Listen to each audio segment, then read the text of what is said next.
It is my pleasure and great honor to welcome you all to this panel discussion, which is a special event titled Advancing the Policy Debate on End-of-Life Care, organized under the auspices of the United Nations Permanent Mission of Romania. Glad to see that we have a full house, and I'm sure there will be some other people showing up. It is a beautiful day.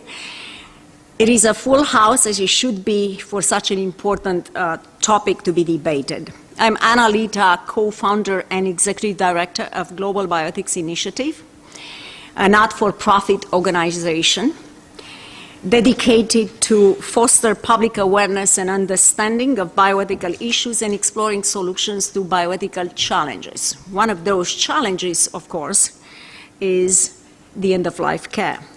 We keep the international community, policymakers, media, academics, students, and the public informed on important issues through our educational venues or various educational activities, such as summer school on global bioethics, conferences, and panel discussions.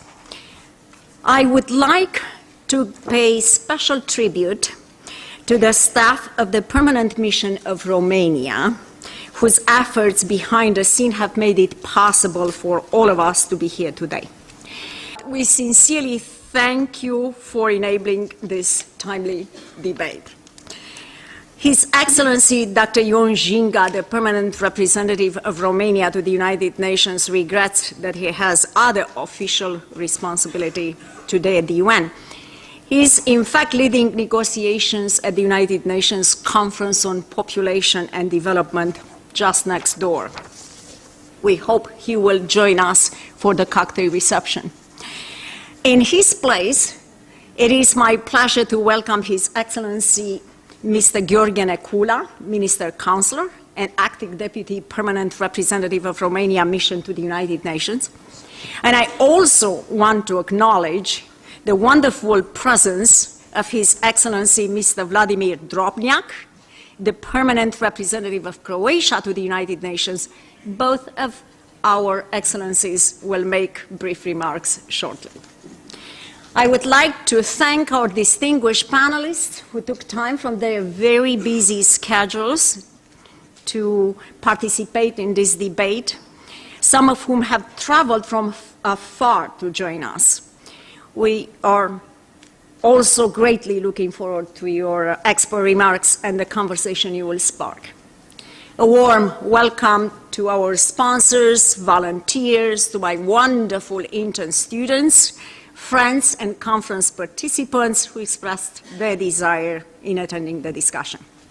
Thanks are also due to our Global Bioethics Initiative Board of Directors, who helped us to orchestrate this important forum, and especially to the University of Zagreb, School of Medicine, Andreea Stampar School of Public Health, our co-organizer.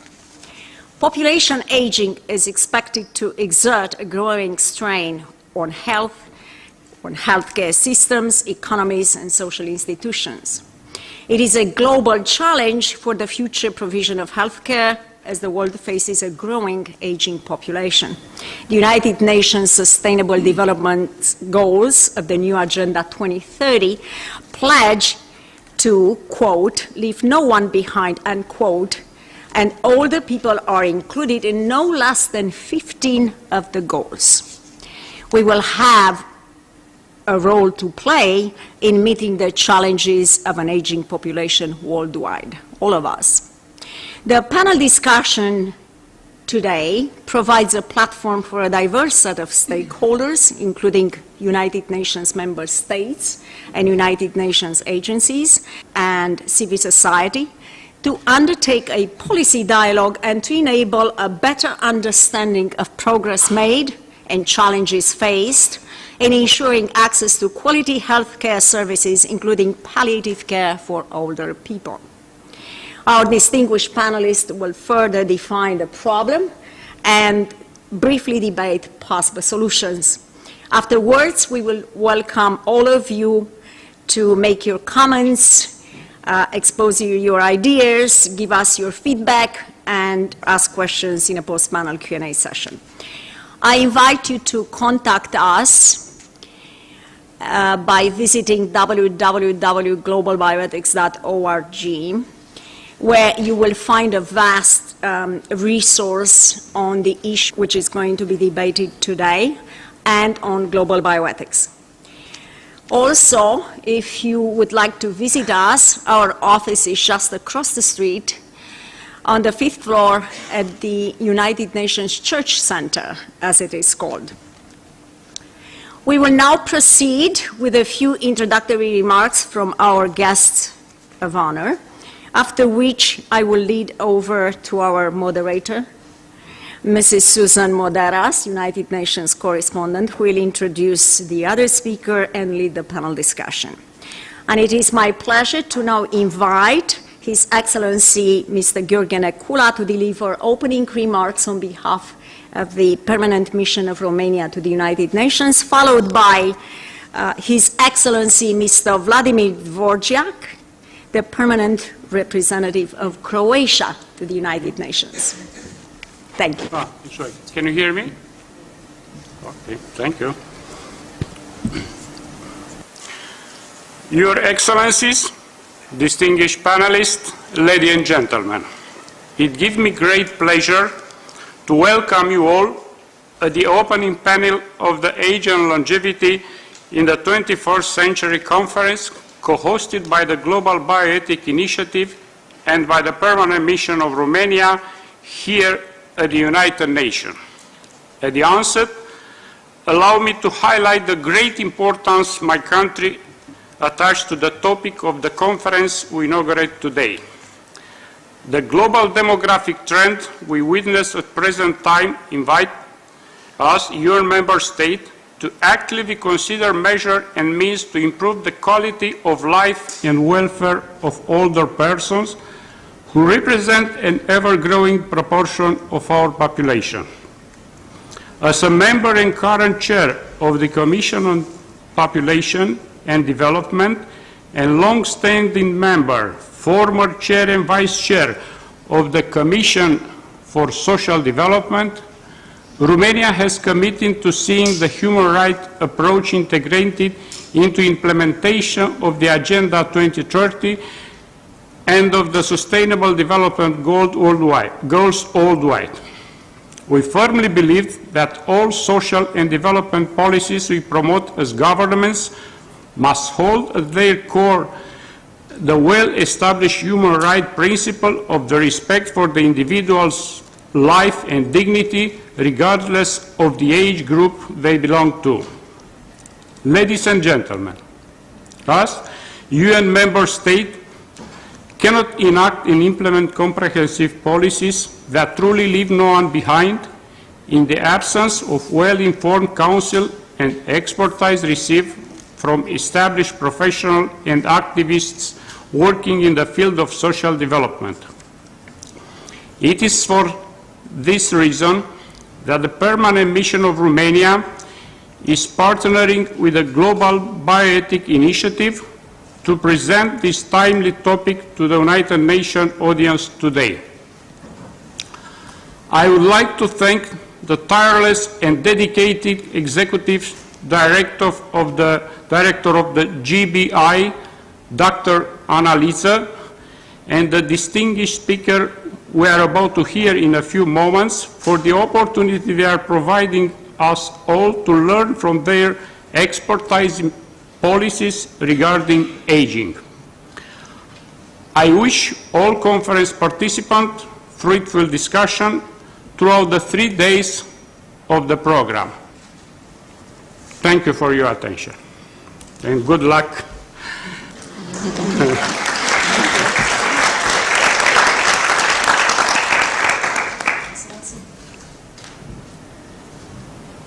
Thank you very much, Madam Chair. It is my sincere pleasure to address you at this opening panel discussion, and I wish all participants, panelists, UN member states, and other stakeholders rich and fruitful discussions. I wish to thank in particular Global Bioethics Initiative and the Andreas Stampar School of Public Health for the initiative to organize this valuable gathering. Croatia is indeed proud that the School for Public Health is able to share its expertise in discussions at the United Nations in New York, especially so since it is celebrating 90 years since its establishment. And since the School of Medicine of the University of Zagreb, which the Andrija Štampar School is part of since 1948, is celebrating 100 years of academic excellence. Clearly, population aging is a worldwide phenomenon that requires our utmost attention, and we have a task before us to proactively address the impact of aging societies on economies, healthcare systems, and social institutions. It is also evident that preparing for an aging population is essential to the achievement of the 2030 Agenda for Sustainable Development, which calls for leaving no one behind, with a particular focus on the most vulnerable, including older persons.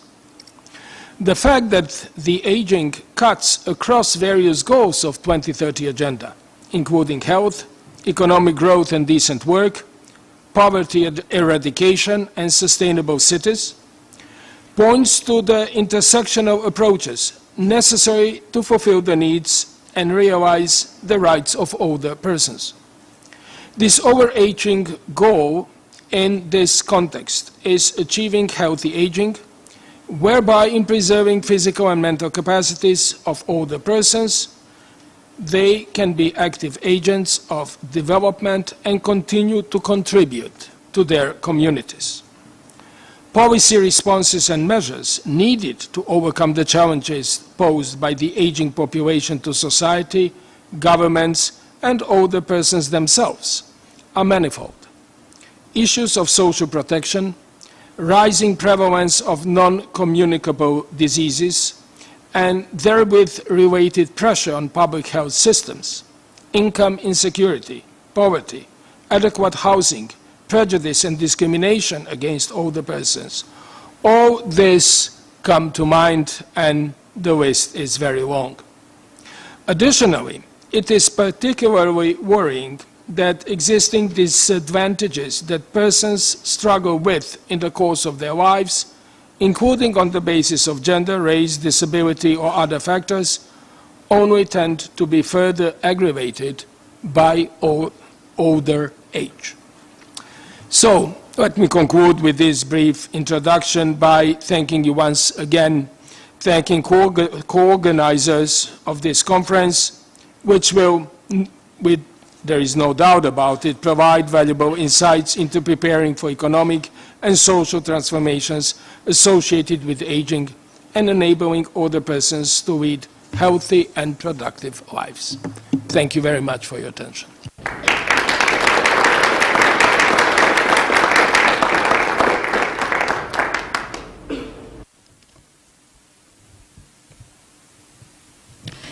Hello, everyone. My name is Susan Modaris. I'll be moderating today's panel. I want to thank the Permanent Mission of Romania for this opportunity and my organization as a United Nations diplomatic correspondent, the United Nations Correspondents Association, for having me moderate today's timely panel. To be honest, I thought that I wouldn't be the right person in the beginning, but when I read the mission statement, I realized that this is an issue that affects all of us. It is part of the Sustainable Development Goals of the United Nations, and while we talk about children and refugees and women's rights, this is an issue that is very timely as well, that perhaps needs our attention more than we have given it so far. That being said, it's an honor to be here, and I'd like to introduce our next guest, which is Dr. Mariana Tiljak. She is from the University of Zagreb School of Medicine, Andrija Štampar School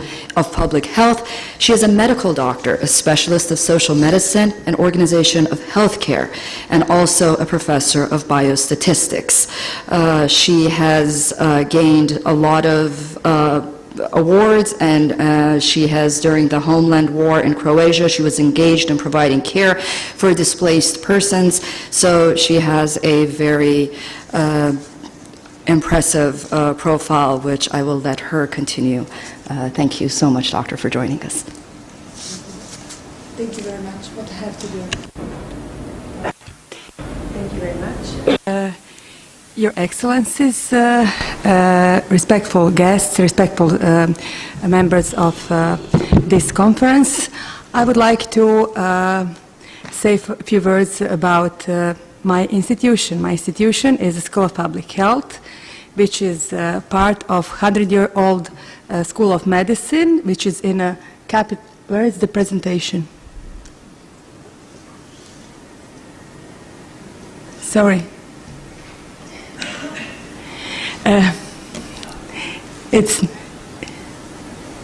So I came from Croatia, which is a part of Europe, and our public school is named by Andrija Štampar. He is very well known in all around the world because he was one of the founders of WHO 70 years ago. Actually, he was the first president of the first World Health Assembly in 1948. And you know that the date of the foundation of WHO was a few days ago. It was the 7th of April. So we are celebrating 70 years of WHO. I think this conference is also in favor of this. So if I will read to you the words of Richard Horton from his article, which he published in 2015 in Lancet. He says about this great man, when you walk into the atrium of WHO in Geneva and you look carefully, you will discover the head of Andrija Štampar. His face is strong, dignified and wise. He commands your respect. We are very proud that this Dr. Štampar created a public health culture is in our country. Oh, it's here. And so next.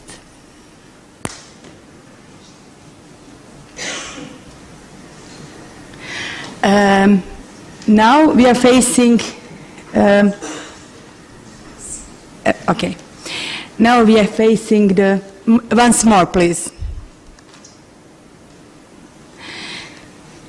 Now we are facing rapid process of aging in Croatia as well as all around the world, and it results in decline in the working age population. We have in Croatia about 4.2 million inhabitants. It is much less than in this New York City, but in this population we have almost 20% of older people older than 65 years. Average age is 44 and for females and 40 years for males. Can you go on? And I just wanted to mention three very important things recently happened in our country. It is that we are part of the Ministerial Conference on Aging, which was held in Lisbon, Portugal in 2017. And it was a conference which realized the potential of living longer, recognizing the potential of older persons, encouraging longer working life and ability to work, and ensuring aging with dignity. After that conference, the government of the Republic of Croatia created a strategy for social welfare for older persons in the Republic of Croatia for the period of 2017 to 2020, and it considered financial support, institutional care, and especially care provided at home. In our country, the most older people are cared by at home. We have the families take care about all the people, and we also have geriatric health caregivers. We call it geronto housewives. So there are special staff which are going to homes of older people. So we are not having so many institutional health care, or nursing homes, but this care provided at home. And also, we have some reference center in the Ministry of Health, reference center for healthcare of the elderly, which is facing the problems and creating the strategy of healthcare priorities for older persons, diagnosis and treatment, primary, secondary, and tertiary prevention measures, and also taking very many actions about active, healthy aging. And we are hoping that we can share our experience here in this conference, and we can also take some of your experience at home and make better healthcare and better social welfare care for our older people in Croatia. Thank you very much.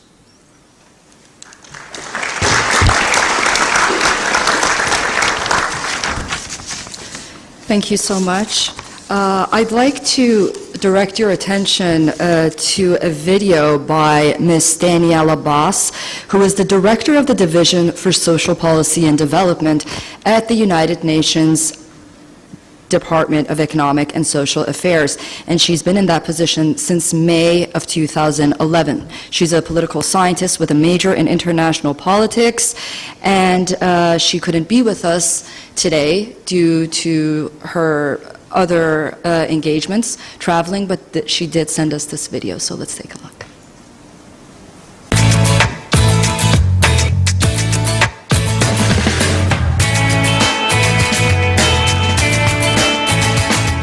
I am very pleased to extend my greetings to the Global Bioethics Initiative, who is organizing this timely event on advancing the policy debate on end-of-life care, and I commend the Permanent Mission of Romania for sponsoring it.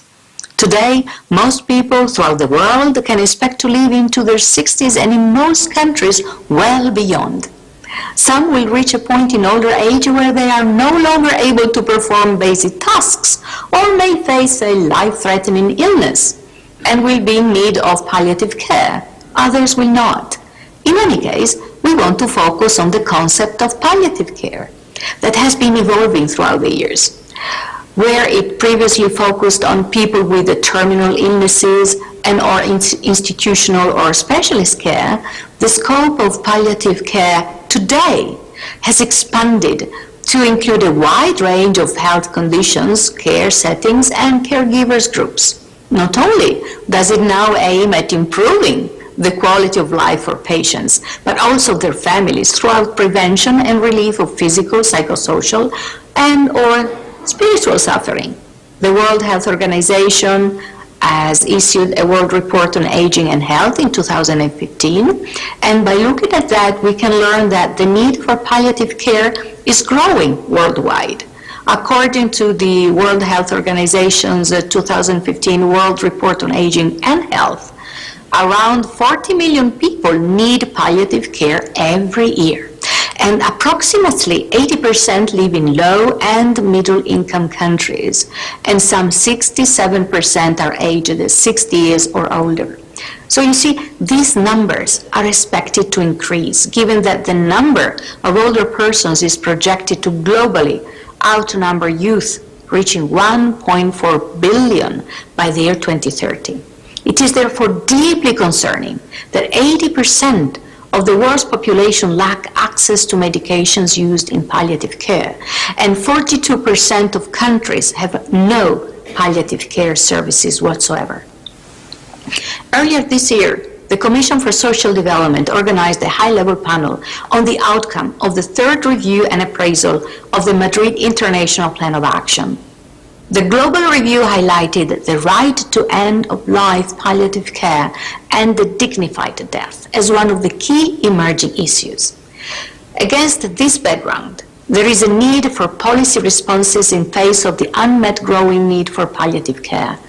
Policies play an important role in providing direction to the palliative care development processes and in the sustainability of its services and supplies. It is important that countries increase access to palliative care through its integration within existing healthcare services that pay special attention to the specific needs and preferences of older persons.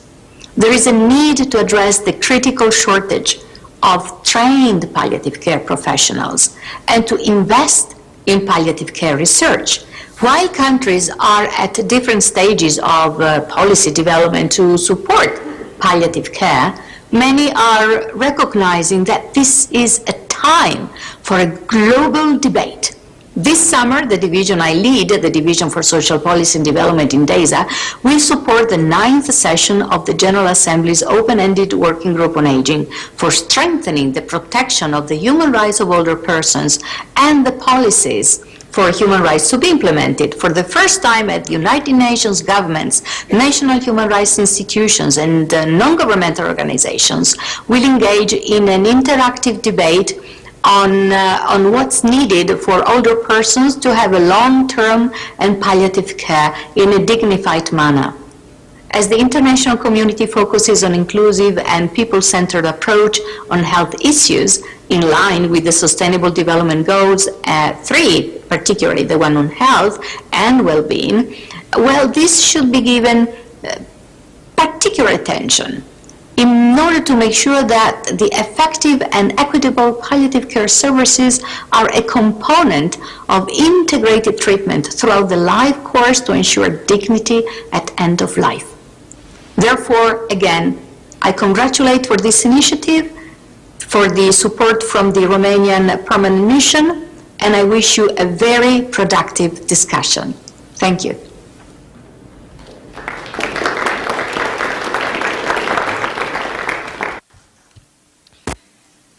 Our next guest is Dr.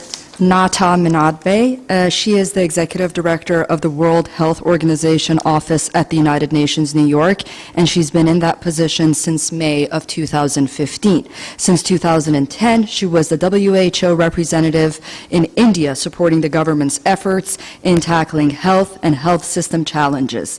She was also the Deputy Regional Director of WHO's European Regional Office in charge of the World Health Organization's extensive operations in 35 European countries. Thank you. Thank you.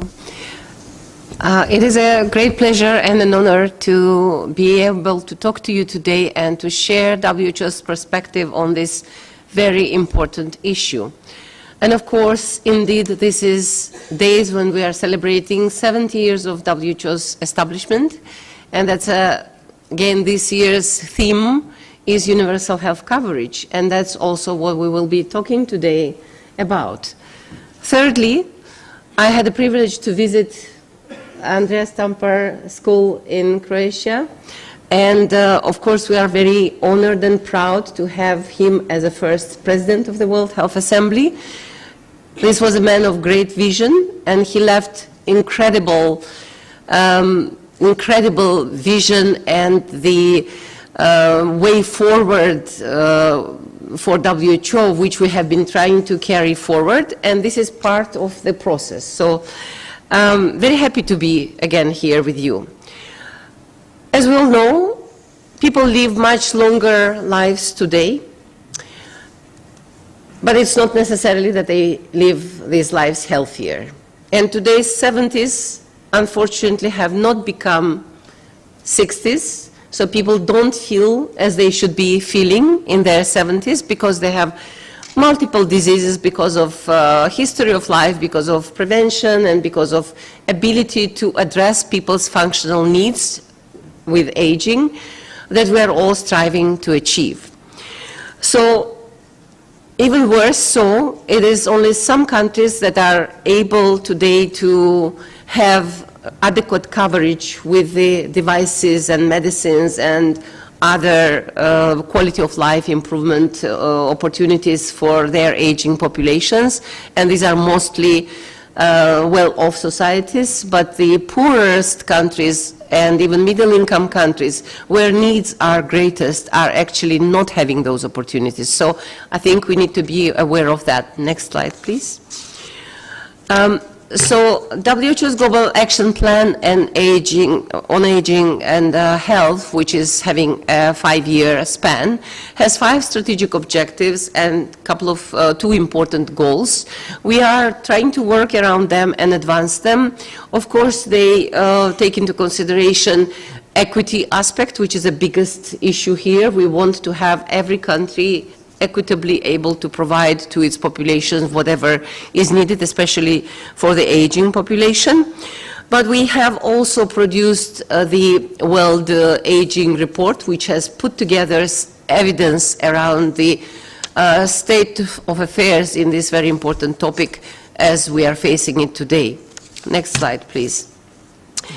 The global strategy also is looking at what are the solutions, and we are very much concentrating on the transformational change which is needed to transform our health and social services, to integrate them better and to make them patient-centered, so that we are not just looking at how to tackle the disease, but we are also looking how we can maximize functional possibilities and opportunities for every individual who needs that. So that requires a very different, open-minded approach. It doesn't have to be done in the hospital, it can be done in community, it can be done in a society. And so there are many issues which are not yet properly addressed in this regard, and we need to monitor and promote research in this area, because not every country is currently reporting on its situation around those needs of people, and we are lacking some important statistics to tailor our action where necessary. Next one, please. The palliative care is a very important part of healthcare, and when we talk about universal health coverage, we explicitly include and underline the palliative care and the need that people are facing in palliative care, because it relates to something which has very ethical dimension for us. It's about suffering, which we can relieve people from, and these people are actually our family members, our friends, our colleagues, and we indeed have to look at it from a very, very different lens and very different angle, because without that, we are not going to be able to respect people's dignity, and in fact, palliative care is explicitly mentioned as part of human right definition. So I think we need to remind ourselves constantly that it's about human right, and therefore we can't put it aside and prioritize other things over that. I would like to just give you a little snapshot in the next slide of what is the palliative care, and to also underline that it's a lot about improving quality of life. It's about alleviating suffering. It's about also alleviating the spiritual suffering, not just physical or psychological. It's also about spiritual suffering, and a lot can be done to improve that. But it requires a lot of special skills, health professionals who are trained to do that, and also a lot of volunteers. In many societies, we are facing very great interest from volunteers to step in and support people who need that. But this palliative care, again, doesn't have to be provided only in the hospitals. It can be given at homes, at hospices, in community settings. So there are many opportunities. We just need to be able to integrate the palliative care concept into the primary care concept, and make sure that it is really centered on people and their needs. Next slide, please. I have already mentioned that I would reiterate again that we are talking here about human rights, and we are indeed looking at issues beyond physical absence of disease or its symptoms. Next one. It is estimated that 40 million people need access to palliative care today. Unfortunately, 78% of those people are in low and middle income countries, and many of them do not have access to that, despite of very wide inclusion of palliative care commitments in the national policies in many countries, including in Africa, in Asia, in Europe. But not all these provisions are currently respected, and many people who need this care are not able to have access to that. I'm talking about people with many chronic diseases, such as cardiovascular diseases, cancer diseases, psychosocial diseases, dementia, cognitive anomalies, and others. So this is a whole range of so-called non-communicable diseases that we're talking about here. But we need to think of that from the perspective of dignity that we need to provide to those people. On this slide, you'll see how those different classes of diseases are in need of palliative care services, and cardiovascular and cancer is definitely the leading two areas in which we need a lot of palliative care services. Next one, please. It is also true that 86% of people who need palliative care do not receive it because they are either living in remote areas or in other settings in which this care cannot be provided. So while so many need them, so few are having that, and only in those places where they have been lucky to be born in the well-off societies and countries. Next one, please. In terms of ethical responsibility of health systems, we are constantly emphasizing that, and this was very specifically mentioned in the first ever WHO resolution on palliative care, which was adopted in the World Health Assembly in 2014. And it also emphasized the importance of primary healthcare solutions for people who are in need, and irrespective whether disease can be treated or not.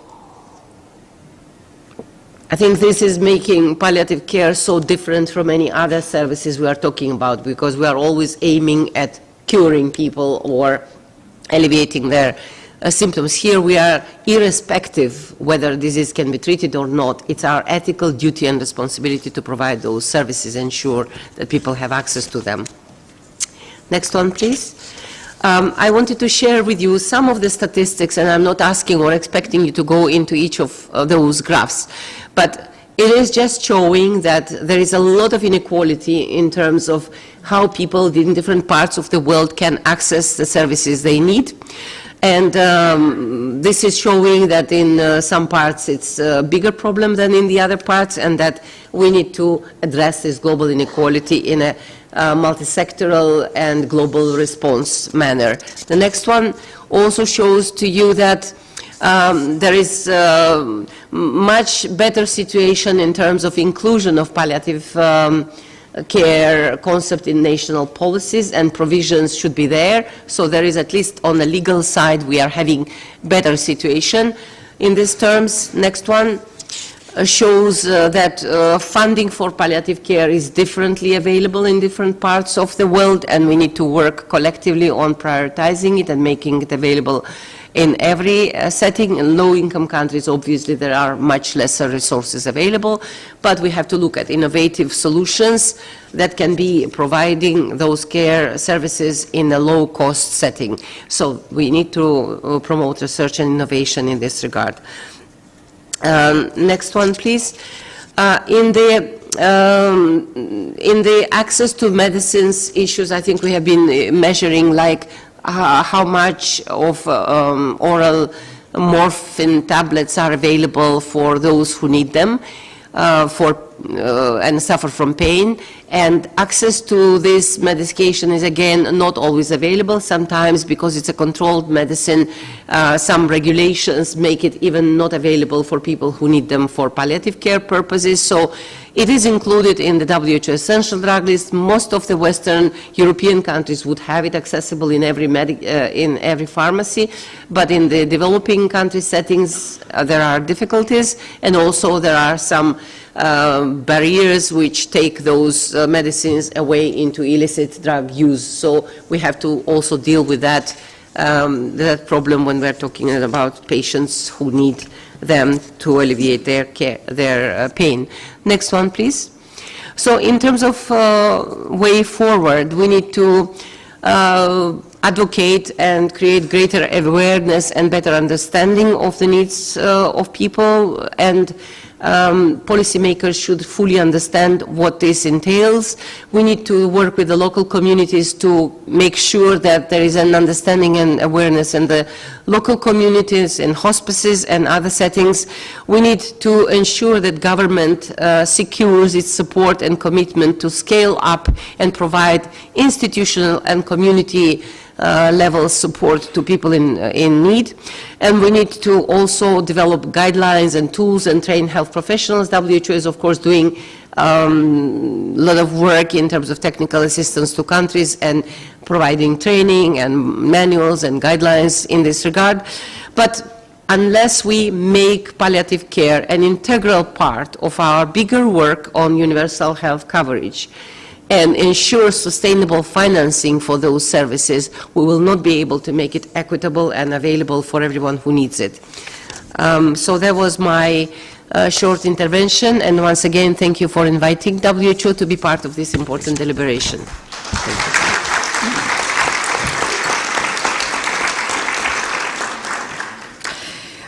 Our next panelist is Dr. Shawn Morrison. He's professor and vice chair of geriatrics and palliative medicine, director of the Hertzberg Palliative Care Institute, Econ School of Medicine at Mount Sinai, New York City. Dr. Morrison will address the challenges of the utmost importance to patients and families, the end of life, the future of palliative care, and how to improve patient quality of life at the end of life.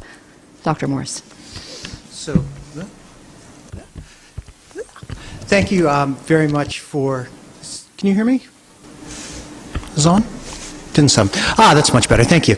So what, I think, I need to step back just for a second because much of what I'm going to say has been already said. So what I'm going to try and do is give you a rapid argument as to why palliative care is integral for an aging society. Very briefly talk a little bit about what palliative care does and how it meets the needs of an aging society, and then very briefly talk a little bit about what we need to accomplish in order to ensure that palliative care is integrated within healthcare globally. So next slide, please. Yeah.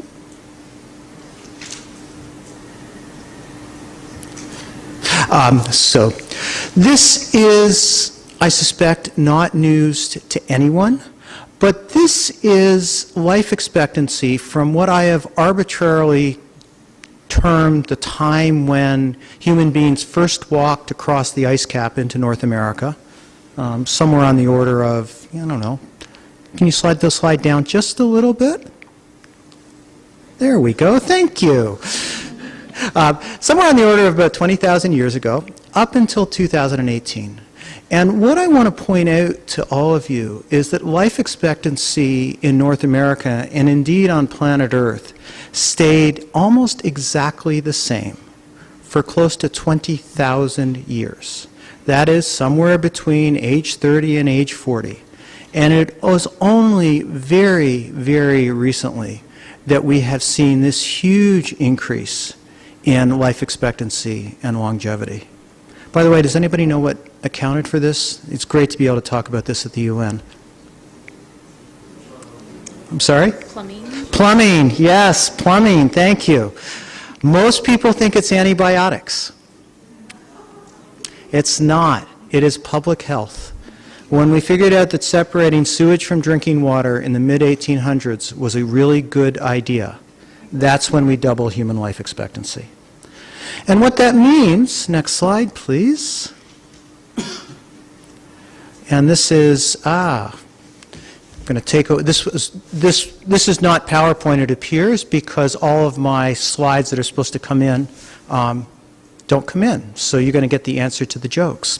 So what that means is, for most of us, median age of death is about 80 years. These are European data. But that statistic masks a number of other underlying statistics. So for example, if you live to age 65, which I anticipate most of us in this room are expecting to do, or some of us may be there already, median age of death is not 80. It jumps up to about 84, 85. And for the 50% of the group, because that's a median, who get to age 85, say this half of the room, you can expect to live up until your 90s.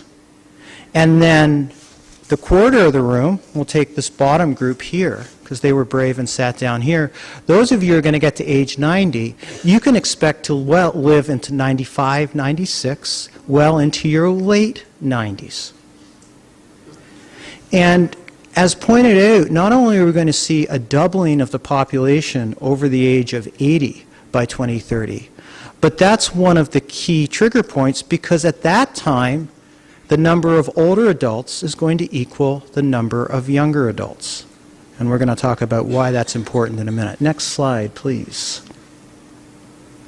So, if you exercise, eat well, take the appropriate anti-cholesterol drugs, and inherit some good genes, hopefully you're going to look like the person on the left, which is my grandfather.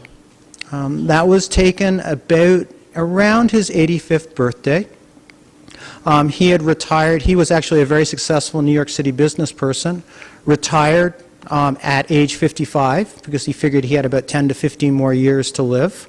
And actually, when he didn't die, figured he needed what to do with his life. So he bought a lot of trees in northern Maine and spent the time tree farming. And he actually died, as many of us hope we would do, of a hip fracture suddenly, just shy of his 90th birthday. He's what we call squaring the age curve, that he functioned beautifully with an intact mind and intact body up until the day before he died. Unfortunately, most of us are not going to inherit those genes. And the photo on the right is the other half of that marriage. That's the photo of my grandmother, taken just about the same time. And when this photo was taken, she had moderate dementia, bad obstructive lung disease, to the point that she was oxygen dependent. In fact, I remember this photo being taken because she insisted that the oxygen be taken off, and we were worried she was going to turn blue before the camera caught her. She also had bad osteoarthritis, heart failure, had survived breast cancer. She was a breast cancer survivor, and was completely dependent on my grandfather to take care of every single basic need: getting out of bed, toileting, showering, preparing meals, eating. And indeed, if he had not been so healthy, she would be living, or would have been living, in an institution, in a nursing home. Next slide, please. So, what is it like to live with a serious illness like my grandmother's? And my grandmother did not live like this for 3 months or 6 months. This was not the end of her life. This was years. These are data from Lisa Walke from Yale that looked at the symptom burden of a population of older adults living in New Haven and asked them to describe the prevalence of their symptoms, how many there were on a daily basis, and how severe they were.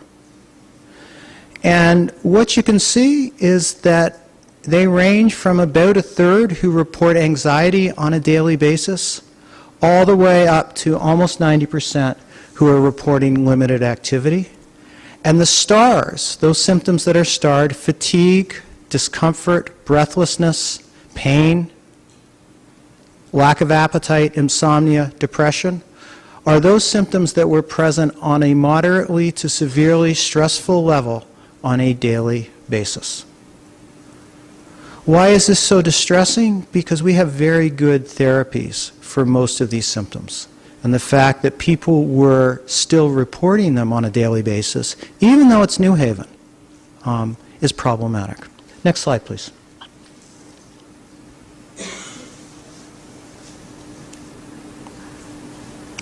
Maybe not. And as I suspect, many in this room who are caregivers or in the field or no caregivers know that serious illness extends beyond the patient to the family as well. These are data from the United States. We estimate there are about 65 million people right now delivering care at home to a seriously ill older relative. About 40% of them are spending 20 hours a week in full-time caregiving. Think about that. That is a half of a full-time job. Almost 90% state that they need more help, and 1 in 3 are in poor health themselves. And stress caregivers are at a significantly increased risk for almost any bad event you can think about: depression, heart disease, death, reduced quality of life, loss of work.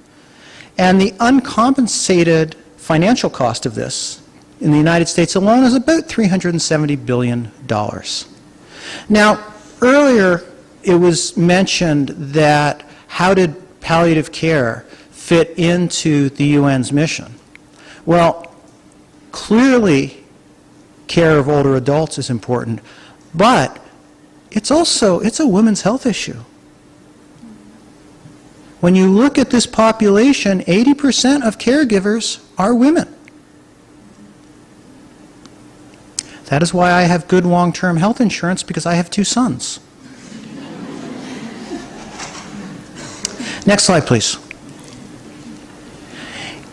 And what's particularly worrisome is that in 2030, the number of individuals over 65 in the United States, for example, is going to eclipse the number of women aged 25 to 55. We are going to have a caregiver shortage. And if you think about the fact that the population pyramid that we're all familiar with, right, is now becoming a population rectangle and becoming to be, do this right, an inverted pyramid, that means that the availability of a paid caregiver workforce and the availability of a tax base to support a paid caregiver workforce is shrinking as the population is aging. Next slide, please. And no surprise, folks, we're spending a tremendous amount on health care. Ignore the top line. That's the United States. That's the outlier. That's what everybody focuses on. But look at the rest of the OECD countries. On the left is the average spending on health per capita, and then total expenditures on health care. Every single country is experiencing a rapid growth in health care. The United States, we just happen to be at one end of the bell curve. Next slide, please. So why is palliative care important to this population? And I'm going to make 3 arguments for it. First, what is palliative care? And I think we've heard sort of some definitions, but at a fundamental level, it is team-based care focused on improving quality of life for people living with serious illness, no matter what their age, no matter what their diagnosis. It's appropriate at any stage of a serious illness and can and should be provided together with all other appropriate care. Next slide, please. And why is it a solution? Well, when you look at the data from palliative care, both in this country and internationally, palliative care has been shown to dramatically improve patient quality of life. That goes without saying now. We're past the stage where we need to keep doing studies to demonstrate that we can improve quality of life. It reduces pain and other symptoms, and it addresses patients' goals of care. It essentially maps or matches treatments to what patients' goals are and provides them the care that they want and what they need. It's associated with improved family satisfaction and well-being. And in every single study that has been done, it has been shown, good study, to reduce utilization and costs. And in fact, we have data coming out in another 2 weeks examining all the palliative care cost studies that demonstrate that when you match treatments to goals, it allows the provision of higher quality care at lower costs to a very ill, very expensive population.